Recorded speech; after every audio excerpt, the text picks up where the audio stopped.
Mga kabida, isang magandang oras po sa ating lahat at welcome po sa aking channel. Naku po, eto, nananawagan na po mga kabida. Ito hong ICI po mga kabida, ano? Doon po sa mga potential witnesses, whistleblowers po, ano, mga kabida, para pumunta po sa opisina po nila at magbigay ho ng testimonya, ano? Okay? Kasi po, nahihirapan na po silang magkaroon po ng link, okay, laban ho dito sa mga big ones. Meaning, mastermind, okay, dito ho sa issue po ng corruption mga kabida sa flood control projects. Ayan. Eto, babasahin ko lang po itong article po ng Manila Bulletin, ano? ICI Chair, retired Supreme Court Associate Justice Andres Reyes Jr. appeals to all possible whistleblowers in the anomalous flood control projects to come to the body as the ICI struggles to establish a link between small fishes to the big ones. Ano? So, nahihirapan po silang ma-establish yung link po mga kabida, ano? From the small fish, yung maliliit po, ano? Okay? Na sangkot dito sa issue po ng corruption, papunta doon ho sa malalaking tao po mga kabida, no? Na sinasabi hong sangkot din dito ho sa issue po ng corruption sa flood control projects. Eh, bakit nagkaganon? Eh, kung tutuusin po, eh, may mga witnesses na po, ano? Na nagli-link po dito sa mga malalaking figures po, ano? Mga kabida. Oh, bakit ayaw ho nilang gamitin si Diskaya? Bakit ayaw pong gamitin nila si Orly Gutesa po, ano? Mga kabida. Eh, malinaw po yung kanila hong sinabi, eh. So, doon po sila mag-focus. Eh, bakit maghanap po sila ng panibagong witnesses po o whistleblowers po, ano, mga kabida, para lang po ma-establish po nila yung link. Eh, may link na po eh. Kaso lang po, hindi po nila ginagamit po, ano, mga kabida. Eto, tuloy po tayo, ano. Why ICI is still calling on whistleblowers, Reyes said, is because there's no connection that's strongly established between former DPWH officials and flood control projects proponent. Okay?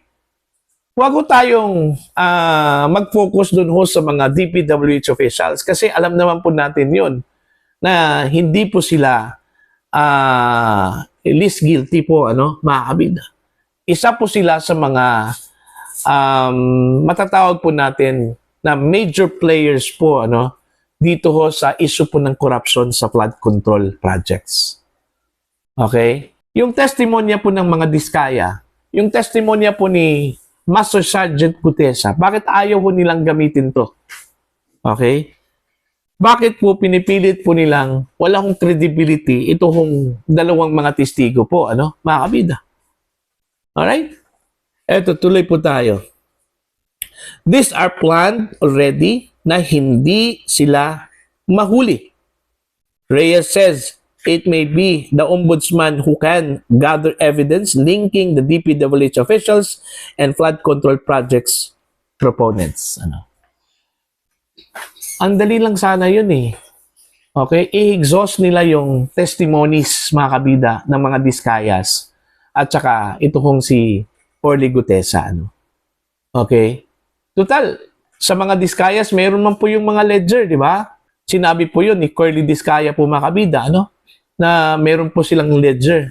So, alam po nila kung sino yung mga binibigyan po nila ng pera po, ano, mga kabida. So, doon po sila mag-focus. Saka ito kong si Gutesa din, ano, mga kabida. Hanapin po nila si Gutesa kasi si Gutesa ngayon, hindi na po mahanap eh. Kasi natakot na po yun eh. Kasi ang buong akala po niya, mga kabida, pagdating ho sa Senado, poproteksyonan po siya ng Senado, ano. Eh, wala eh. Parang daig po niya itong criminal ho dito, ano, mga kabida. Okay? Ito kong si Gutesa, ano po? Okay? Hindi po siya kinukonsider po makabida na vital witness po dito ho sa issue po ng corruption.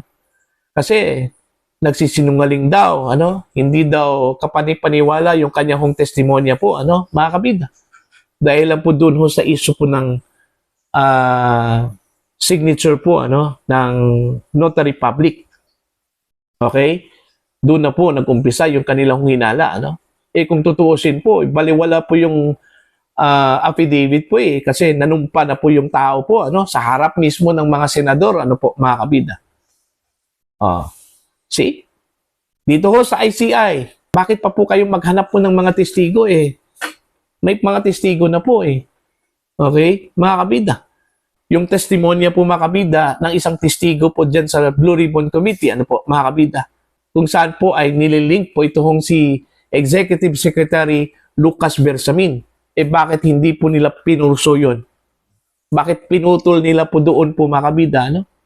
Dapat pinurso nila yon. Okay? Kung talaga bang involved ito hong si Executive Lucas Bersamin dito ho sa issue po ng corruption sa flood control projects, ano? Eh, ang nangyari po, pinutol eh. Okay? Matapos pong naglabas po ng denial statement, ito hong si Bersamin po makabida, wala na. Hindi po nila pinurso po yung tanong, ano? Kung talaga bang sangkot dito si Executive Secretary Lucas Bersamin po, ano? Mga kabida. Oh. Di ba? Andiyan na po yung mga testimonies. Eh, bakit ayaw hong i-capitalize po makabida ng ICI, ano? Kasi po, dahil yung mga testimonies na yon, eh, ang common denominator po doon mga kabida, ito hong si dating House Speaker Martin Romualdez. Lumabas po mga kabida sa testimony po ni Curly Discaya na kabilang po sa mga binibigyan daw niya ng kickback, ano? Ito hong si House Speaker Martin Romualdez. Dito naman po kay Orly Gutesa po, ano, mga kabida.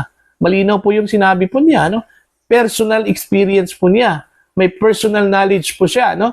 Na nagdala po siya ng pera, no? Mali-malit ang pera doon po mismo sa bahay po ni dating House Speaker Martin Romualdez. Bakit ayaw po nilang ipurso yun? Dahil ba na-link po si Romualdez po doon, ano? Gusto man kaya nila maghanap po ng big fish? Gusto man kaya nila maghanap po mga kabida, ano, ng malalaking tao po, ano, na malilink dito sa issue po ng corruption sa flood control projects? Eh bakit ayaw po nilang ipurso yun? Unless siguro mga kabida na meron talagang demand, ano, na protektahan itong mga taong ito. Okay? Kaya nga, blindfolded po sila doon ho sa mga testigo na yon, ano, mga kabida. Diba? Hindi naman po ibig sabihin po na major player ito hong si Discaya po sa issue po ng flood control, ano? Dahil contractor po, eh hindi na po siya nagsasabi ng totoo, ano? Mga kabida, ganun po ba yung argumento? Okay? Porque ba, malaki yung benepisyo po ng mga Discaya? Okay? Sa mga proyekto po ng gobyerno, hindi na po sila nagsasabi po ng totoo? Hindi naman siguro yung ganun yung argument po, ano? Diba? Kahit na po pinaka-notorious na sinungaling po, ano, mga kabida, eh, hindi ibig sabihin lahat ng sasabihin po niya ay kasinungalingan na lang po. Oh. Investigasyon ito eh. Okay? So, dapat mag-dig deeper po sila dito, ano, mga kabida. Okay? Simulan po nila yung pag-dig deeper doon ho sa testimony po ng mga Discaya at saka kay Orly Gutesa po, ano, mga kabida. Wala hong mawawala sa kanila eh. Kung lumitaw po, ano, sa kanilang investigasyon, saka pupurso po nila, mga kabida, doon po sa mga statements nila na nagsisinungaling po sila, eh di, ikulong po ninyo. Ganun lang po kasimple yun. Diba? Sasampahan po ninyo ng kasong perjury po, ano, mga kabida. Oh, at least, meron pong effort, ano, na pinulso po nila, okay, yung investigasyon doon ho sa statements ng dalawang mga testigo kaysa wala. O, tuloy, ang nangyari, umatras ang mga Discaya, mga kabida, kasi tingin po nila parang nalalabuan po sila sa ginagawang investigasyon po ng ICI, ano? Hindi na po sila nakipag-cooperate po doon sa kanila, ano po, mga kabida. O, ito naman pong si Gutesa po, nawawala na po eh. Hindi na po nila mahagilap hanggang ngayon, ano? Mga kabida, kasi natakot po yung tao na yon. Ayaw na pong bumalik kasi ang tingin po niya, mga kabida, parang siya po yung idinidiin po dito. Oh, ganun lang po yun, kasimple. Eh bakit naghahanap pa rin sila ng panibagong whistleblowers po, mga kabida? Andiyan na po. Okay? Kulang na lang po, ang gawin po nila, ipupurso po nila yon. Alright? Mga kabida. Kung talagang wala ho silang pinoprotektahan po dito, wala hong kinikilingan ito hong ICI, mga kabida. Kung hindi po nila pinoprotektahan ito hong si dating House Speaker Martin Romualdez, ipurso po nila yung testimonya ng dalawang mga testigo. Okay? Otherwise, kung hindi po nila gawin yon, makukulayan talaga ito hong ICI, ano? Yung impression po ng publiko po, mga kabida, meron po silang pinoprotektahan, meron po silang itinago po dito, malamang yun yung magiging pananaw po, ano, ng publiko sa kanila, ano? So paano na po yung credibility po, ano, ng ICI dito, mga kabida, ano? Mantakin nyo, hanggang ngayon, hanggang Zaldico pa lang yung kanila hong investigasyon, mga kabida. Okay? Hindi pa nga nila nakasuhan ito hong si Zaldico eh. Wala pa nga silang ginawang action dito ho sa passport ni Zaldico kung paano ho nila may balik po sa Pilipinas, mga kabida. Ano? Diba? So, in short, malabo pa po yung investigasyon. Hanggang pangalan lang talaga to, mga kabida. Ano? Wala pa pong action. Although meron na po silang rekomendasyon, ano, sa Office of the Ombudsman ng mga personalidad na dapat kakasuhan po, mga kabida. Ano? Pero matagal pa yun. Okay? Idadaan pa yun, mga kabida, ng preliminary investigation po. Ano? So, hindi pa rin tayo makaka-expect po na meron na pong masasampahan, meron na pong makukulong, ano? Okay? As soon as possible. Although sinabi po ni Secretary Vince Dizon na by December, meron na raw makukulong po, ano? Abangan po natin yan kung magkakatotoo po yan, ano? Mga kabida, ano?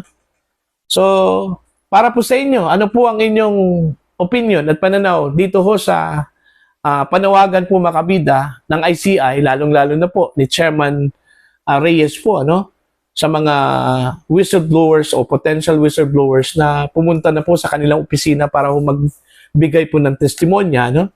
Para ho magkaroon po ng link na po, mga kabida, mula sa pinakamaliit po na sangkot dito sa issue po ng flood control projects corruption, ano? Hanggang doon po sa pinakamataas po, mga kabida, no? Please comment down. Sa mga hindi pa po subscribers sa aking channel, please subscribe. Just click the subscribe button, click the notification bell, click all para updated po kayo, mga kabida, sa aking mga uploads. Maraming salamat po sa inyo lahat.